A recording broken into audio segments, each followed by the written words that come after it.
नमस्कार दोस्तों, संस्कृत विद उमाशंकर के यूट्यूब चैनल पर आप लोगों का बहुत बहुत स्वागत है। पूर्व की भांति इस बार भी हम प्रश्नों की श्रृंखला को आगे बढ़ाएंगे। जैसा कि पिछले साल हम लोगों ने पेपर को हल किया था और किसी भी परीक्षा से पहले पूर्व के प्रश्नों को हल करना बहुत ही लाभकारी होता है। तो 2021 के टीएसटी पीएचडी की परीक्षा में हमने लगभग 200 प्रश्नों को हल कराया था और इसमें 500 प्रश्न 300 प्रश्न छूट चुके थे। तो इस बार उसी 300 प्रश्नों को हम हल कराएंगे और आने वाले जितने भी मतलब परीक्षाएँ होंगी और जो भी प्रश्न पत्र होंगे हम हल कराते जाएंगे। तो साथियों, ये टीएसटी पीएचडी के लिए विशेष रूप से है संस्कृत विषय में। और अब आप लोग पढ़िए, इन प्रश्नों को आप लोग देखिए और कमेंट बॉक्स में बताइए कैसे कैसे प्रश्न हैं। तो मित्रों, ये तो पूछे गए प्रश्न हैं, पिछली बार परीक्षा में आ चुके हैं। सन 2000 से लेकर के 2021 तक जितने भी प्रश्न हैं उनको हम लोग हल कराएंगे और हम लोग हल करेंगे और देखते हैं कि इसमें से कितने प्रश्न आप कर ले आते हैं। और याद रखिए, परीक्षा में बैठने से पहले पूर्व के प्रश्नों को आप निश्चित रूप से हल कर लीजिएगा। आप एक पेज कम पढ़िए, लेकिन पूर्व के पेपर को चाहे किसी भी ग्रंथ का हो, व्याकरण का अवश्य पढ़ लीजिएगा, ये आपके लाभकारी होगा। तो हम इस बार भी श्रृंखला को आगे बढ़ाते हैं जो पिछली वर्ष हमने शुरू किया था। जो पूछे गए प्रश्न हैं और कुछ टेस्ट पेपर हैं हम कराएंगे, तो आप लोग इसको देखिए और अपने तैयारी को और मजबूत बनाइए। तो चलिए हम लोग चलते हैं, देखते हैं जो हमारे प्रश्न हैं, इन प्रश्नों को कि कैसे कैसे इसमें प्रश्न हैं और जो पूर्व की परीक्षा में पूछे गए हैं। मित्रों, एक बात याद रखिए, जो अब दिन प्रतिदिन परीक्षाओं का लेवल बढ़ता जा रहा है। आप देखेंगे पहले की परीक्षा में तो प्रश्न बहुत आसान पूछे गए थे और इस बार टीएसटी की परीक्षा में भी प्रश्न बहुत आसान आया हुआ था, कुछ ही प्रश्न कठिन आए थे। तो परीक्षा में 125 प्रश्नों में समझ लेते हैं कि 110 प्रश्न आसान रहते हैं, 15 प्रश्न कठिन रहते हैं और उसी पर मेरिट बनती है। तो आपको 10 से 15 प्रश्न पर जोर देना है, क्योंकि 110 तक सभी लड़के लगभग पहुंच जाते हैं। तो याद रखिए कि आपके 10 से 15 प्रश्न कैसे बढ़ेंगे, उसके लिए जितने हो सके पुराने पेपर को, मॉडल पेपर को, टेस्ट पेपर को हल करते रहिए। तो परीक्षा में जब बैठेंगे तो उसी में से प्रश्न आपके फंस जाएंगे। और प्रतिदिन वाचन कीजिए, संपूर्ण ग्रंथों को आप दोहराते रहिए। तो देख लेते हैं प्रश्नों को। अक्षिसु 300वां प्रश्न हमारा है। इसके पहले 2 वीडियो हम बना चुके थे, 100 प्रश्न का एक वीडियो और फिर 100 प्रश्न का दूसरा वीडियो, ये तीसरा वीडियो है। इसके बाद 2 वीडियो और आएगा, इसी व्याकरण का होगा। इसमें जो पूछे गए प्रश्न 500 थे तो 200 बना चुके थे, 300 बचे थे, तो इसमें से 100 प्रश्न आ जा रहे हैं, फिर 200 और बचेंगे शेष। इसके लिए फिर हम एक वीडियो लाकर बनाकर आपको देंगे। तो चलिए चलते हैं अगले प्रश्न को। अक्षिसु किस विभक्ति का रूप है? सप्तमी विभक्ति, द्वितीय विभक्ति, तृतीय विभक्ति, चतुर्थी विभक्ति। तो अक्षिसु में सप्तमी एक पहला ऑप्शन, दूसरा ऑप्शन या था बी द्वितीया, सी तृतीया, डी चतुर्थी। तो इसमें सप्तमी हो जाएगा ए, हमारा उत्तर ए सही हो जाएगा। अगला देख लेते हैं। अष्टुना अष्टुह के अनुसार संधि रूप होगा। ए तट्टिका, बी सचित, सी विष्णा, डी वृक्षाल गुडम। तो अगला हमारा 301 का हो जाएगा। अष्टुना अष्टु होता है तट्टिका, ए सही है। आगे देख लेते हैं। तुम कानपुर जाओ का सही संस्कृत अनुवाद क्या होगा? मित्रों, एक बात याद रखिए, हम देखिए व्याख्या नहीं करेंगे, क्योंकि व्याख्या के चक्कर में प्रश्न छूटने की बात तो नहीं है, लेकिन मतलब बहुत वीडियो बड़ा हो जाएगा। बस आप प्रश्न को देखिए और वीडियो के लिए और व्याख्या के लिए यूट्यूब पर बहुत सारी वीडियो पड़ी हैं, आप लोग देखते रहिए। बस इसमें प्रश्नों को देख लीजिए, क्योंकि व्याख्या नहीं कर पाएंगे, वीडियो बड़ा हो जाएगा। तुम कानपुर जाओ का सही संस्कृत अनुवाद होगा यह है। ए गच्छ त्वं कर्णपुरम, बी कर्णपुरम त्वं गच्छेत, सी कर्णपुर त्वं गच्छ, डी त्वं कर्णपुरम गच्छे। तो प्रश्न नंबर 302 का सही उत्तर हो जाएगा ए गच्छ त्वं कर्णपुरम। अगला है 91 का संस्कृत शब्दात्मक रूप होगा। 91 का शब्दात्मक संस्कृत रूप ए एकनवति, बी नवनवति, सी एकोनवति, डी एकाशीति। तो सही उत्तर इसका हो जाएगा ए एकनवति। अनद्यतन भविष्य के लिए प्रयुक्त होता है। ए लट लकार, बी लिट लकार, सी लुट लकार, डी लुंग लकार। तो सही उत्तर हो जाएगा सी लुट लकार। गम धातु का लुंग लकार प्रथम पुरुष बहुवचन में रूप बनता है। ए जगाम, बी अगमन, सी गम्यात, डी अगमाम। तो गम धातु का लुंग लकार प्रथम पुरुष बहुवचन में हमारा ऑप्शन हो जाएगा बी, अगमन बनता है।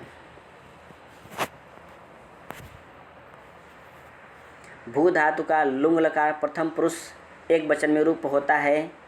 भू धातु का लुंग लकार प्रथम पुरुष एक वचन में ए अभूत, बी अभुवन, सी अभूत, डी वभू। तो इसका सही उत्तर हो जाएगा भू धातु के ए। भू धातु के लुंग लकार में अभूत बनता है। हल संधि कहते हैं ए स्वर संधि को, बी व्यंजन संधि को, सी विसर्ग संधि को, डी मुख संधि को। तो आप लोग जानते हैं कि हल को व्यंजन कहते हैं, तो बी हो जाएगा। पितृ आकृति का शुद्ध संधि होगा, शुद्ध संधि रूप होगा अथवा है ए पितृ आकृति, बी पति कृति, सी पित्राकृति, डी पितराकृति। तो सही उत्तर इसका हो जाएगा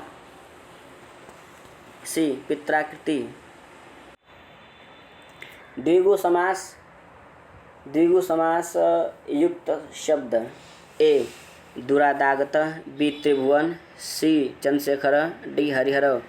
तो द्विगु समास में हो जाएगा दोस्तों त्रिभुवन, त्रयाणाम भुवनाम समाहार। और इसमें दोस्तों पंचमी हो जाएगा चंद्रशेखर, बबरी हो जाएगा और हरिहर। तो हरिहर में जब आप जाएंगे इसमें द्वंद्व हो जाएगा डी वाले में। आगे देख लेते हैं। यदि अ या आ के बाद उ या छोटा उ या बड़ा उ या ह्रस्व दीर्घ कर सकते हैं, आए तो होगा A B I, C O, D अ। तो सही उत्तर हो जाएगा सी। हिमस्य अत्यय का संपूर्ण पद है ए अनुहिमम, बी अतिहिमम, सी उपहिमम, डी उपहिमाय। तो दोस्तों सही उत्तर इसका हो जाएगा हिमस्य अत्यय का संपूर्ण पद बन जाएगा अतिहिमम। निर्मक्षिकम में समास होगा अथवा समास है द्वितीय तत्पुरुष, बी अव्ययभाव समास, सी नर तत्पुरुष, डी सप्तमी तत्पुरुष। तो मक्षिकाणाम अभाव ऐसा बनाएंगे तो हो जाएगा अव्ययभाव समास। हरित्रातः में समास है ए अव्ययभाव समास, बी तृतीय तत्पुरुष, सी पंचमी तत्पुरुष, डी द्विगु समास। तो हरित्रातः, हरिरात्रातः, तो तृतीय तत्पुरुष जाएगा हमारा ऑप्शन बी सही है। उप अनु अधि आंग वश सूत्र क्या है? तोड़ेंगे तो उप अनु अधि आंग वश ए करण कारक का, बी कर्म कारक का, सी अपादान कारक का, डी संप्रदान कारक का। तो इसका सही उत्तर हो जाएगा दोस्तों ये द्वितीय में आता है, कर्म कारक में आता है, तो बी सही हो जाएगा। परितः के योग में विभक्ति ए द्वितीया, बी तृतीया, सी चतुर्थी, डी पंचमी। उभयतः परितः सर्वतः के योग में द्वितीया ऑप्शन ए हो जाएगा। इत्थम भूत लक्षणे सूत्र क्या है? इत्थम भूत लक्षणे ए करण कारक, बी संप्रदान कारक, डी अपादान कारक, सी अपादान कारक, डी अधिकरण कारक। तो दोस्तों जटा भी तापस आप जान सकते हैं कि किसी के द्वारा पहचान की जाती है। तो इसमें हो जाएगा दोस्तों उदाहरण इत्थम भूत लक्षणे जब प्रकट करने की बात हो, किसी को जानने की बात हो, तो करण कारक ऑप्शन ए सही हो जाएगा। करण कारक तृतीया विभक्ति में आता है। तस्मै गुरुवे नमः वाक्य में श्री गुरुवे है। तस्मै गुरुवे नमः वाक्य में श्री गुरुवे है ए द्वितीय विभक्ति में, बी पंचमी विभक्ति में, सी षष्ठी विभक्ति में, डी चतुर्थी विभक्ति में। तो दोस्तों तस्मै गुरुवे नमः वाक्य में श्री गुरुवे है, तो इसका सही उत्तर हो जाएगा चतुर्थी, डी सही है। अगला प्रश्न है यश्च भान भाव लक्षणम सूत्र क्या है अथवा सूत्र है? यश्च भान भाव लक्षणम ए कर्ण कारक, बी कर्म कारक, सी अधिकरण कारक, डी अपादान कारक। तो यश्च भावन भाव लक्षणम दोस्तों आता है सप्तमी में, तो सही उत्तर इसका हो जाएगा डी।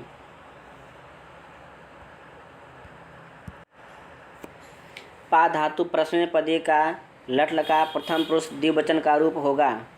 पा धातु परस्मैपदी का लट लकार प्रथम पुरुष द्विवचन का रूप है। ए पिबसी, बी पिबतः, सी पिबती, डी पिबामी। तो सही उत्तर इसका दोस्तों हो जाएगा बी।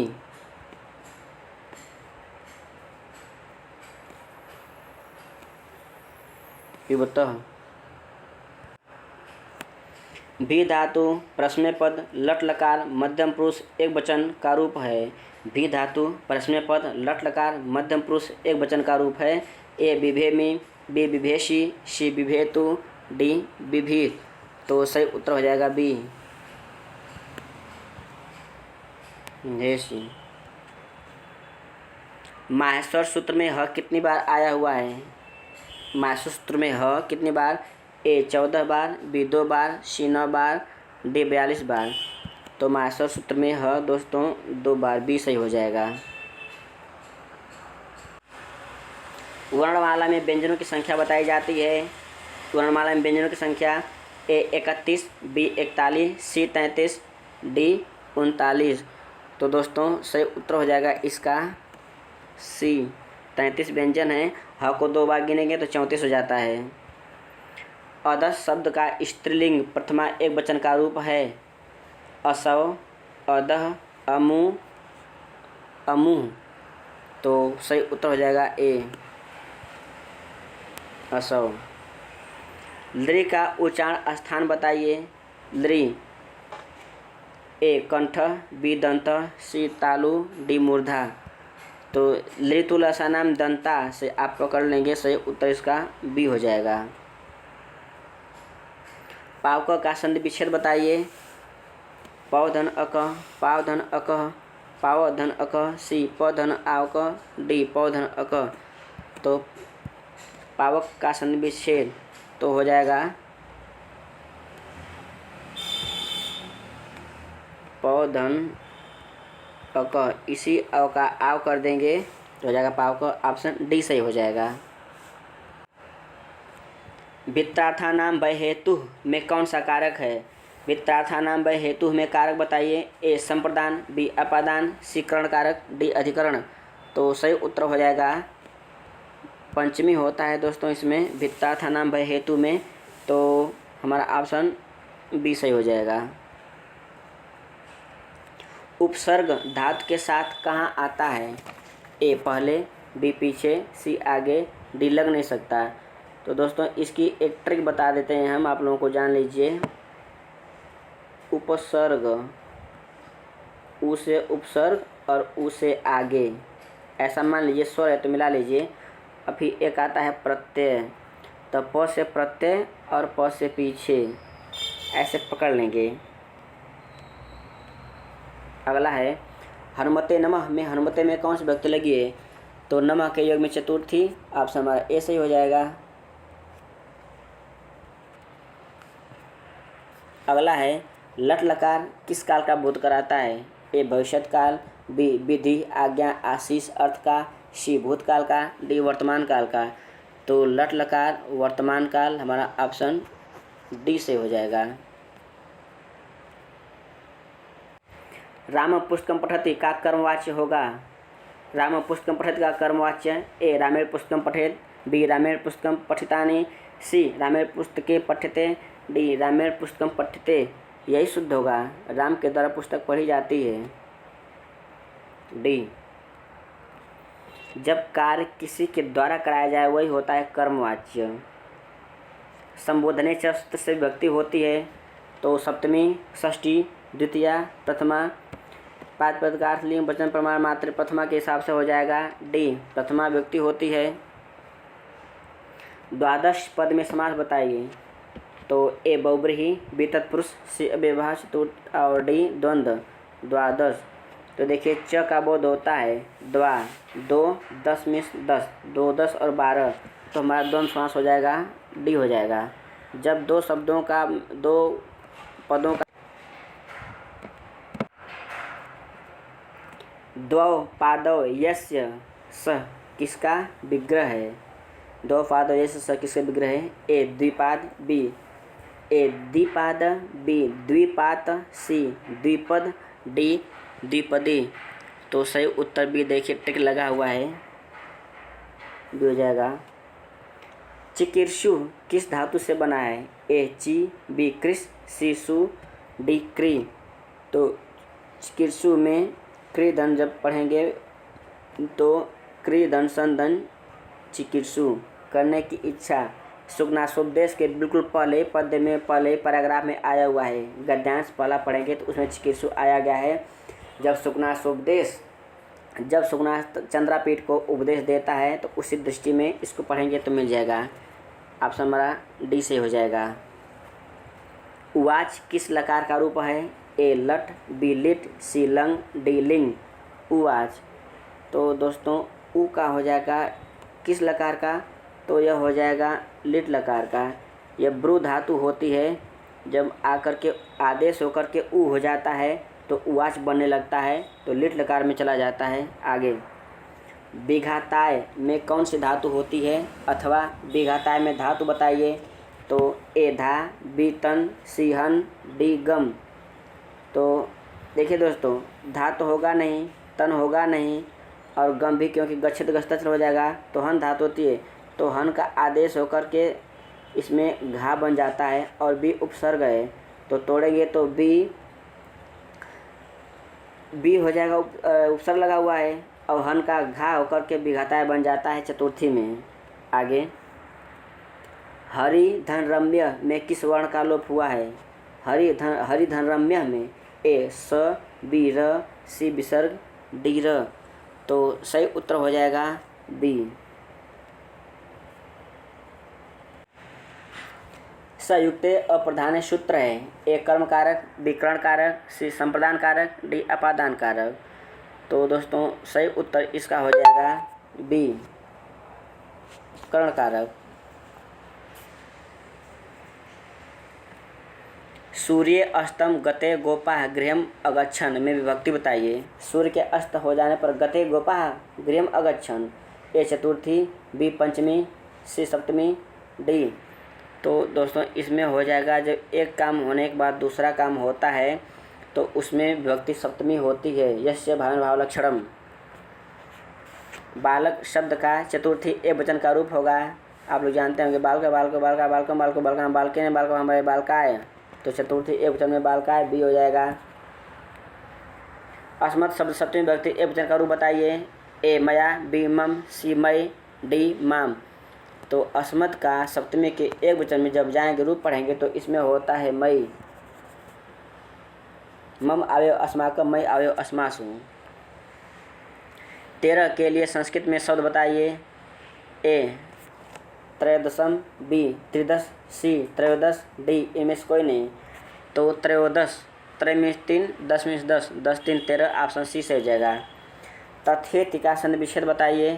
तथा धन इति, तथा धन तेति, तथा धन इति, डी तथा धन इत, सी हो जाएगा। 344 का सी। संस्कृत में 10,000 होता है अथवा होगा। ए सहस्त्रम, बी नियुतम, सी लक्षम, डी अयुतम। तो 10,000 को दोस्तों कहते हैं अयुतम। ऑप्शन डी हो जाएगा। अनुनासिक वर्णों की संख्या ए 3, बी 4, सी 5, डी 7। तो अनुनासिक वर्णों की संख्या दोस्तों मानी जाती है। कितने अनुनासिक होते हैं? 5, सी हो जाएगा। भू धातु परस्मय पद का लंग लकार मध्यम पुरुष एक वचन का रूप होगा। ए अभवन, बी भवतु, सी अभव, डी भवताम। तो भू धातु परस्मय पद का लंग लकार का रूप हो जाएगा अभव। अपजिहीर्षु में कौन सी धातु है? अपजिहीर्षु में कौन सी धातु है? ए आप, बी जी, सी ह्री, डी हृष। तो इसका सही उत्तर हो जाएगा सी ह्री।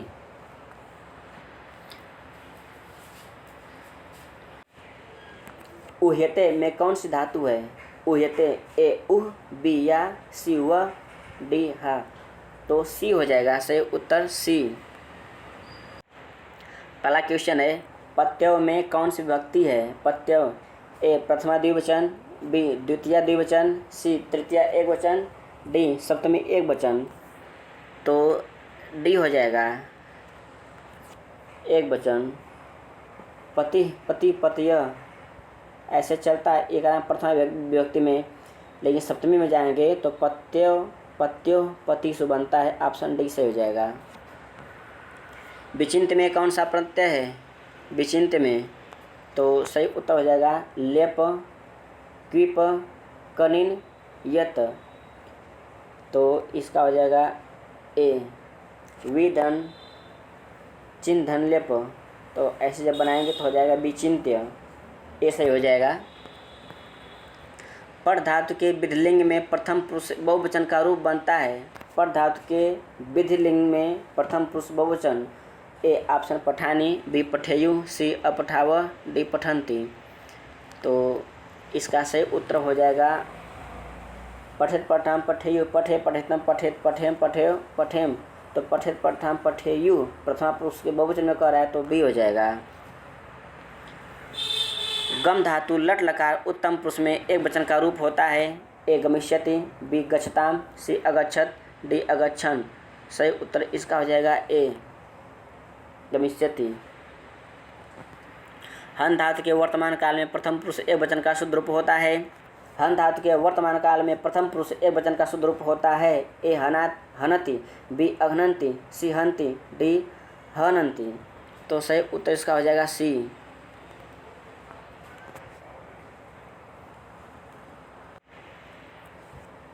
निम्नांकित में शुद्ध वाक्य कौन सा है? ए युवाम पुस्तकम पठत, बी यूयम पुस्तकम पठतम, सी यूयम पुस्तकम पठत, डी आवाम पुस्तकम पठत। सही उत्तर इसका हो जाएगा सी यूयम पुस्तकम पठत। इनमें शुद्ध वाक्य क्या है?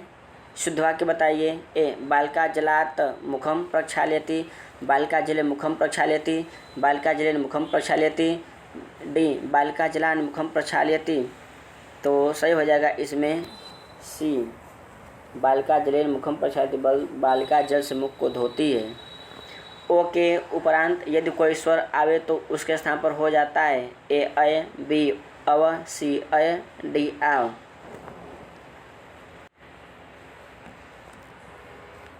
ओ का अव बी हो जाता है। वाग्धन ईश बराबर वागीश में संधि का सूत्र बताइए। ए झलाम जस जसी, बी झलाम जशो अंते, सी खर्च, डी जयो हो नेत्रश्याम। तो इसका सही उत्तर हो जाएगा बी जलाम जशो अंते। महाराजा में समास बताइए। ए द्विगु, बी द्वंद्व, सी कम धारय, डी तत्पुरुष। तो महाराजा में दोस्तों कम धारय समास होता है, सी हो जाएगा। उपगंगम में कौन सा समास है? दुनिया जानती है दोस्तों, इसमें अभी समास होता है उपगंगम। सभी लोग जानते हैं कि पहला ही समास है और बार बार उपगंगम आता है, सी सही हो जाएगा। कष्टापन्न समास का विग्रह होगा। ए कष्टम आपन्न, बी कष्टेन आपन्न, सी कष्टापन्न, डी कष्टाय आपन्न। तो आप देखेंगे क्लिक किया है तो कष्टम आपन्न हो जाएगा। वाग युद्धम समास का विग्रह। ए वाच युद्धम, बी वाचे युद्धम, सी वाचा युद्धम, डी वाचो युद्धम। तो इसका सही उत्तर हो जाएगा सी वाचा युद्धम। अगला प्रश्न है पितृ शब्द का सप्तमी एक वचन में रूप क्या होता है? पितृ शब्द का सप्तमी के एक वचन में ए पितरी, बी पितु, सी पितरे, डी पित्रा। तो इसका सही उत्तर हो जाएगा ए।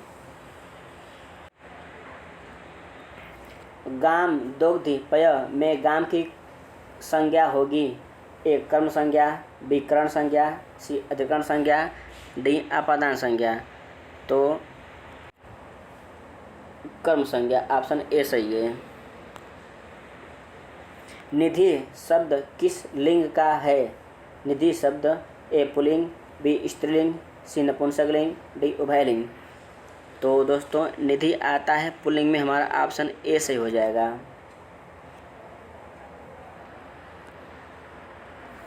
निम्नलिखित में पुल्लिंग शब्द कौन सा नहीं है? पुल्लिंग शब्द कौन सा नहीं है? ए निधि, बी विधि, सी प्रविधि, डी सारणी। तो सही उत्तर हो जाएगा डी।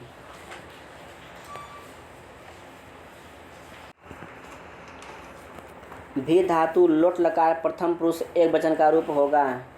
भी धातु लोट लकार प्रथम पुरुष एक वचन का रूप होगा। ए भयतु, बी विभीतु, सी भयतु, डी विभेतु। तो सही उत्तर इसका हो जाएगा डी। युष्मद शब्द का चतुर्थी व्यक्ति बहुवचन का रूप होगा। ए तुभ्य, बी वह, सी युष्मेभ्य, डी युष्मेभ्यम। तो सही उत्तर हो जाएगा बी। अगला है राजन शब्द का सप्तमी एक वचन का रूप होगा। ए राजी, बी रागी, सी रागी एवं राजन, डी राजन। तो राजन का सप्तमी में दोनों होता है, सी रागी एवं राजन।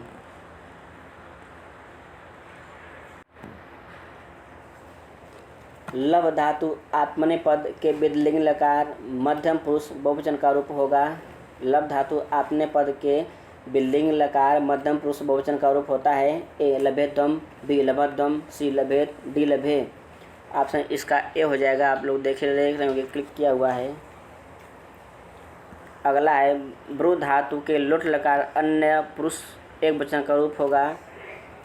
ब्रवीतु हो जाएगा। ऑप्शन सी सही है।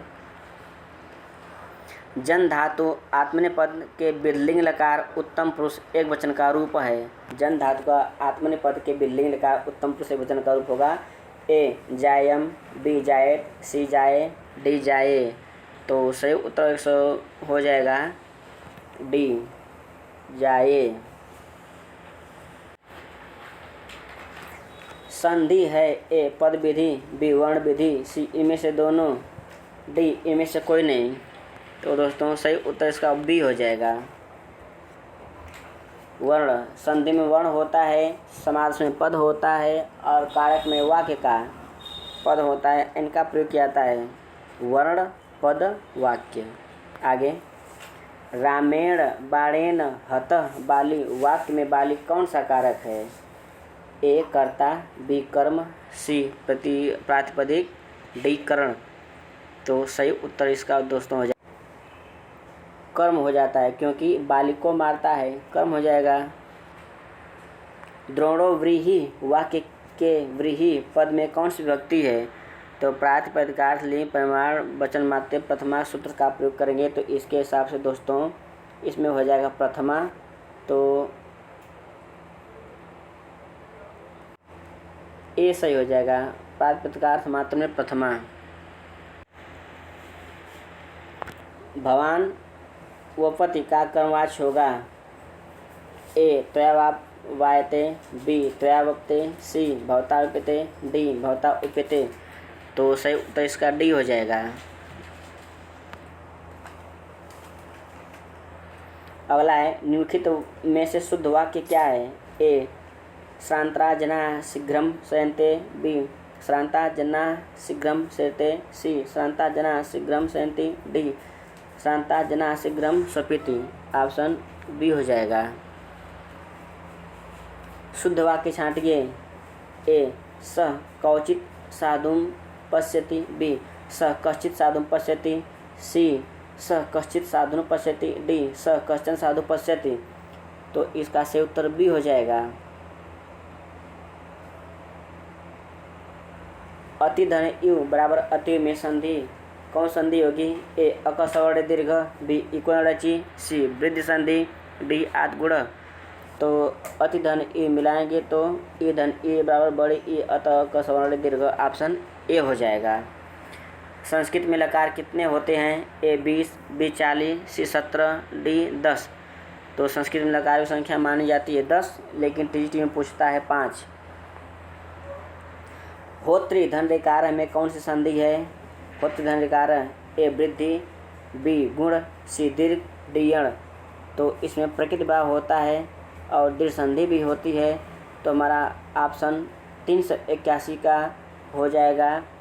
जब प्रकृति भाव नहीं है तो आप दीर्घ स्वर संधि लगा सकते हैं।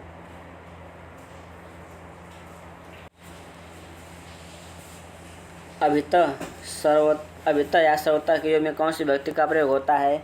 तो अभितः, परितः, सर्वतः योग द्वितीया। तो द्वितीया का प्रयोग हो जाएगा। तृतीया नहीं होगा, चतुर्थी नहीं होगा, पंचमी नहीं होगा।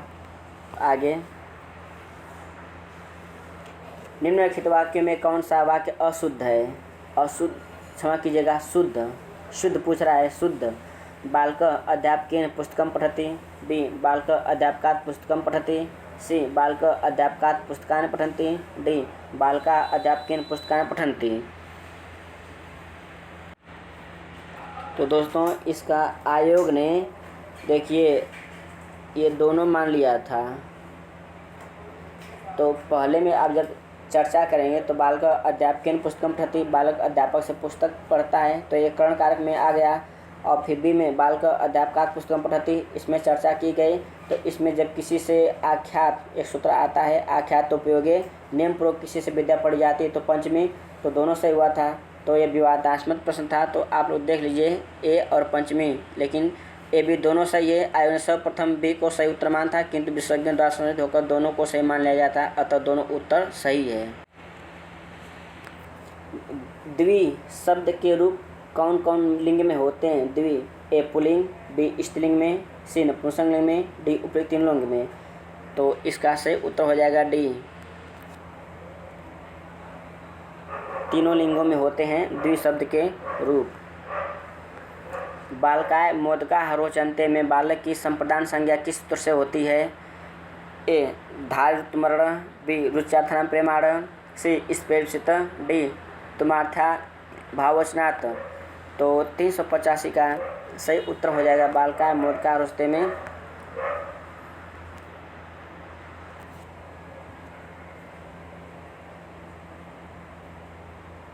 रुचिमाण अर्थ में चतुर्थी, तो बी हो जाएगा। यण संधि का उदाहरण बताइए। ए विद्याधन आलय विद्यालय, गंगाधन ओघ गंगौघ, विद्याधन आलय विद्यालय, गंगाधन ओघ गंगौघ, गुरुधन आदेश गुरुआदेश, महाधन इंद्र बराबर महेंद्र। तो यण संधि में दोस्तों हो जाएगा, ये दीर्घ का हो जाएगा, ये गंगौघ वृद्धि का हो जाएगा, और ये हो जाएगा महेंद्र गुण का हो जाएगा, गुरुआदेश सी सही हो जाएगा यण संधि में।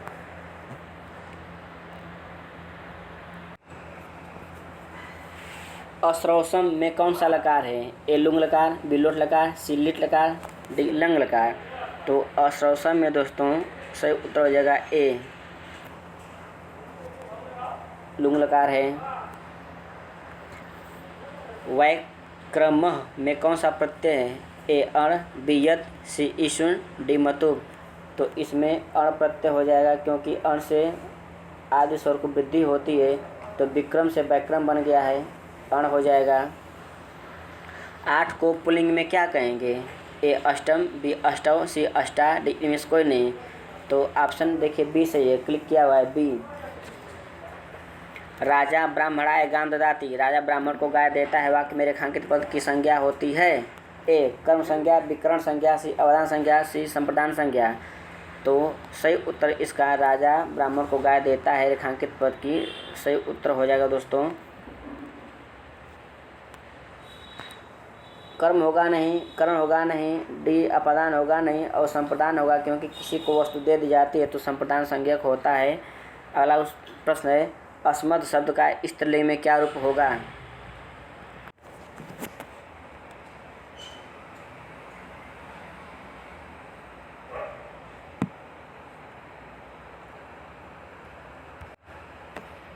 श्री शब्द के द्वितीय बहुवचन का रूप होगा। श्री शब्द के द्वितीय बहुवचन का रूप होगा ए श्रिय, बी श्रीन, सी श्री, डी श्रियम। तो सही उत्तर हो जाएगा श्रीन, क्षमा कीजिएगा श्रिय होगा, एक बहुवचन में श्रिय हो जाएगा, ऑप्शन ए सही है। मत्य का चतुर्थी विभक्ति एक वचन का रूप है। मत्य, मतय, मत्य, मतय, अमत्य, मत्य दोनों सही है। तो ऑप्शन सी होता है, मत्य भी बनता है और मतय भी बनता है, सी हो जाएगा। तेन सुप्यते किस वाच्य का वाक्य है? तेन सुप्यते, तो दोस्तों इसमें कर्म नहीं है, तो कर्ता है, क्रिया है, तो क्रिया प्रदान होती है तो भाववाच्य हो जाएगा, अर्थात सी सही है। राम गच्छेत का कर्मवाच्य होगा, कर्मवाच्य रामेण गम्यते, रामः गम्यते, रामेण गम्यते, रामः गच्छति। तो रामः रामो रामः, रामो रामो रामान, रामेण हो जाएगा इसका ऑप्शन रामेण। और गम का जब प्रत्यय यत प्रत्यय लगा के बनाएंगे तो गम्यते सी सही हो जाएगा। दुदुक्षसी, दुदुक्षसी में कौन सी धातु है? दुग्धु, दुह, दुक्ष, दुक्ष। तो दो धातु से बनता है दुदुक्षसी, ऑप्शन हमारा बी हो जाएगा। पितु, पितृ शब्द का कौन सा रूप है? तो ए षष्ठी विभक्ति एक वचन, बी द्वितीय विभक्ति एक वचन, सी प्रथम बहुवचन और डी सप्तमी एक वचन। तो दोस्तों पितु इसका हो जाएगा पंचमी षष्ठी एक वचन, तो ए हो जाएगा। षष्ठी में बनता है, पंचमी में भी बनता है। चतुर्शीति किसे कहते हैं? चतुर्शीति ए 84, बी 48, सी 44, डी 480। तो सही उत्तर इसका हो जाएगा ए चतुर्शीति। तो अशीति से 80 और चतुर से 4, तो 80 4 84, ऑप्शन ए सही हो जाएगा। दीपावली का सन विच्छेद होगा, ए दीपा धनवली, बी दीपा धन अवली, सी दीप धन आवली, डी दीप धन वली। तो सी हो जाएगा दीप धन आवली दीपावली। आगे देख लेते हैं। नैकः में कौन सा समास है? नए समास, बी अविभाव समास, सी एक शेष द्वंद्व समास, डी सुपसुपा समास। तो नैका में समास दोस्तों हो जाएगा इसमें नए समास, अविभाव समास, एक शेष, सुपसुपा। तो सही उत्तर इसका डी सुपसुपा समास माना जाता है। गवाक्ष पद में कौन सा समास है? ए बहुब्रीहि समास, बी तत्पुरुष समास, सी केवल समास, डी द्वंद्व समास। तो गवाक्ष में सही उत्तर तत्पुरुष रहेगा, तत्पुरुष समास माना जाता है। तो दोस्तों ये रही हमारे 100 प्रश्नों की श्रृंखला। और इसके पहले हम 2 वीडियो बना चुके थे 100 प्रश्नों के व्याकरण के, जो 500 पूछे गए प्रश्न हैं अब तक। अब इस बार जब 21 पेपर को लेंगे तो 500 लगभग 70 प्रश्न हो जाएंगे। तो सब जितने भी प्रश्न हैं पूछे गए उन प्रश्नों को हम हल कराएंगे। और आप पूछे गए प्रश्न जितने भी व्याकरण के हैं उसको हल करते रहिए, देखते रहिए, साहित्य के प्रश्नों को भी हल कीजिए। इससे आपका लाभ होगा, आपकी तैयारी पक्की होगी, अच्छी होगी। तो आप लोग इस प्रश्नों को पढ़िए, देखिए और कमेंट बॉक्स में बताइए कि और किस पर आपको वीडियो चाहिए और कौन से प्रश्नों को आपको मतलब समस्या है, किसको आप लोग नहीं हल कर सकते। तो कमेंट बॉक्स में लिखिएगा। दोस्तों जय हिंद, जय भारत।